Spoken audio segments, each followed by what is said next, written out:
Every civilization imagines its end as spectacle. Fire in the sky, cities swallowed whole, trumpets, earthquakes, gods returning in judgment. We are taught to look for the moment when everything breaks at once, when the world announces its ending loudly enough that no one can miss it. But history rarely ends that way. It fades, it thins, it forgets itself. The most dangerous collapses do not arrive screaming, they arrive whispering. They arrive disguised as convenience, as progress, as comfort. They arrive while people are busy, entertained, reassured that tomorrow will look exactly like today. That is why this apocalypse did not feel like one, because nothing exploded. Nothing fell overnight. The lights stayed on. The food kept coming. The screens kept glowing. And so we assumed nothing fundamental had changed. But it had. The ancient writers of prophecy were not obsessed with destruction. They were obsessed with patterns, with cycles, with the way civilizations rot from the inside long before they fall from the outside. They understood something we forgot, that the end is not an event, it is a condition. And conditions can persist for a very long time. There have been quiet apocalypses before.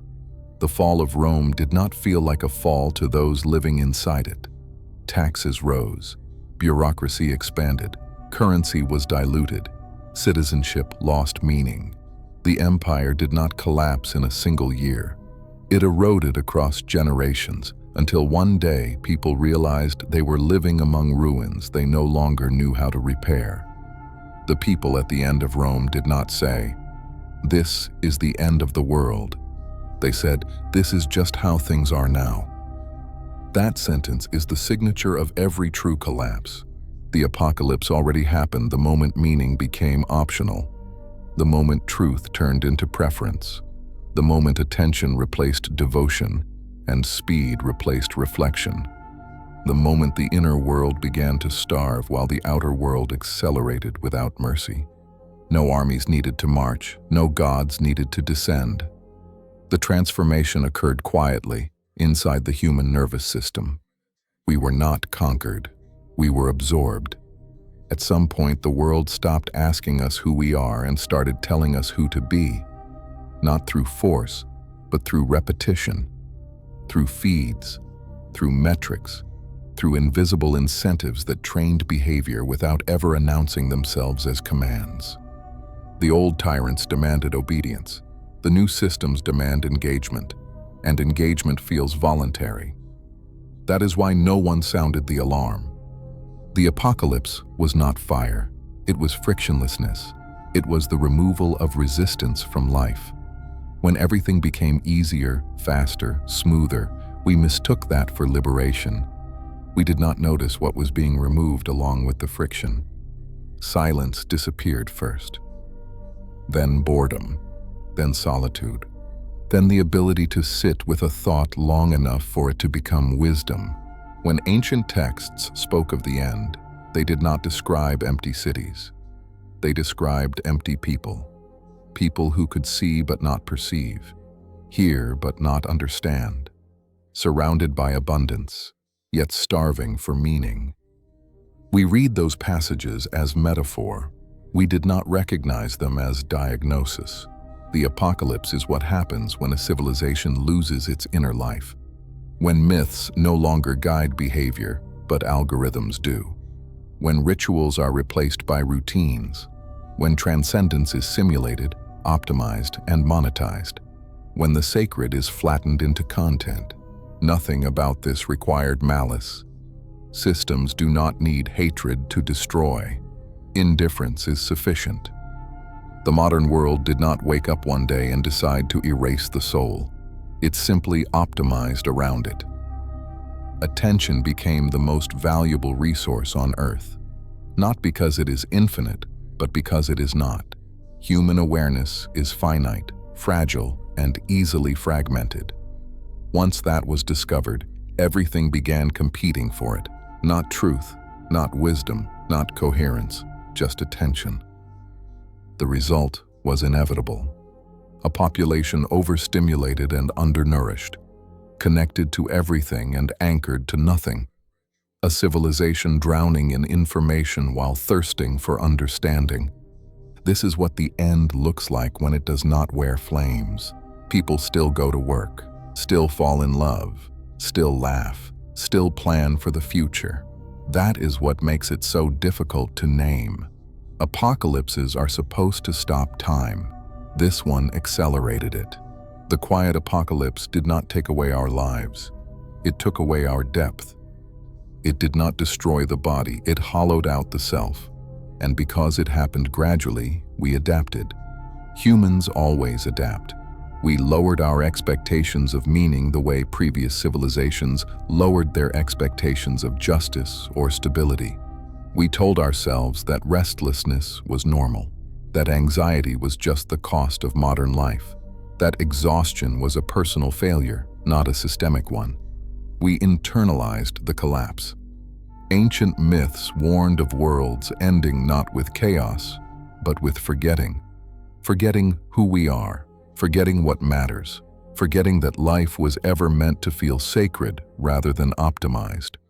In those myths, the gods do not disappear, they retreat, they go silent. Not because humanity is punished, but because humanity no longer listens. And in that silence, other gods emerge. Gods of efficiency, gods of growth, gods of convenience, gods that do not demand virtue or wisdom, only compliance, only participation. These gods do not ask for belief, they ask for data. They do not threaten punishment, they offer comfort. They do not rule through fear, they rule through habit, and habits are far more durable than fear. This is why the apocalypse feels so normal, why it feels like life rather than an ending, why people sense that something has ended but cannot locate it, because the structures remain while the spirit drains away. The ancient idea of apocalypse was not destruction, it was revelation, an unveiling, a moment when the truth of a system becomes visible to those willing to see it. In that sense, the apocalypse is not coming. It is ongoing. Every time someone realizes they are more distracted than alive. Every time someone feels nostalgia not for a place or a person, but for a version of themselves that could think clearly. Every time someone senses that the world is loud in ways that feel hostile to the human soul. Those are moments of revelation. The collapse did not happen to our cities. It happened to our attention. And attention is where reality is assembled. When attention is fractured, reality fractures with it. Shared narratives dissolve, common meaning evaporates. People begin living in parallel worlds, each curated, each reinforced, each invisible to the others. This is not chaos, it is fragmentation. And fragmentation is far more stable than chaos. A fragmented civilization can persist indefinitely, because it never fully confronts itself. There is no single moment of reckoning, no unified awakening, just millions of individuals quietly sensing that something has ended without knowing when or how. The old apocalypses ended worlds. This one suspended them.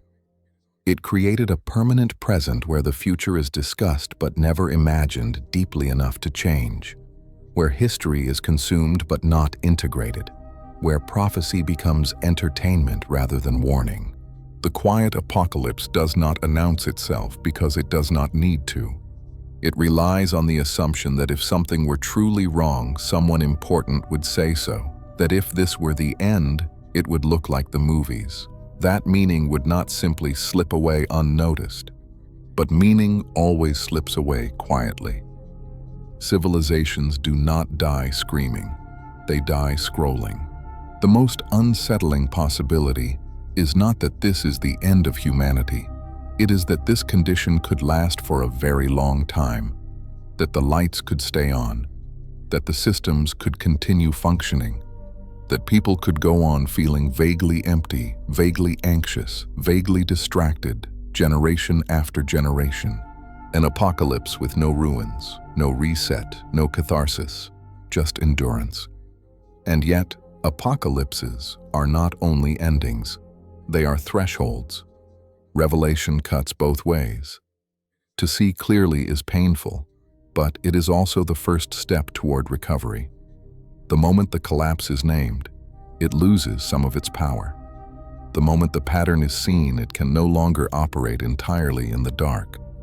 This quiet apocalypse did not erase the human soul. It buried it under noise. And what is buried can be uncovered. If this resonated, stay here. Unmasking the gods is not about fear or prophecy or escape. It is about seeing clearly in an age designed to keep you distracted. Subscribe if you want to keep pulling the mask off the systems shaping your inner world. Because the revelation is still unfolding, and noticing it is the beginning.